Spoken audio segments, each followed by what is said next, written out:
আসসালামু আলাইকুম। ভিডিওটা স্টার্ট করেছি রান্না বান্না দিয়ে। রোজা করে আছি, রান্নাটা তো রাত্রের জন্য করে রেখে দিচ্ছি। তরকারিটা রাত্রের করে রেখে দিলে তাহলে কাজটা কিন্তু একটু কমে যাবে। তারপরে এই যে আমি এখানে শসা আর লেবু কিনিয়েছিলাম, লেবুটা ছিল না তাই কিনে নিলাম, আর শসাটাকেও চুবড়ির মধ্যে ঢেলে ফ্রিজে রেখে দিচ্ছি।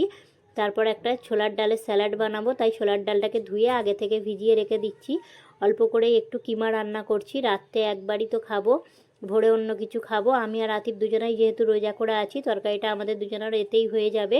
তারপর রান্না করতে করতে গ্যাসের পাশে যে অয়েল জারগুলো আছে ওইগুলোকে একটু মুছে নিচ্ছি। আতিফ রোজা করেছে, ওর জন্য সবাই কিন্তু দোয়া করবে।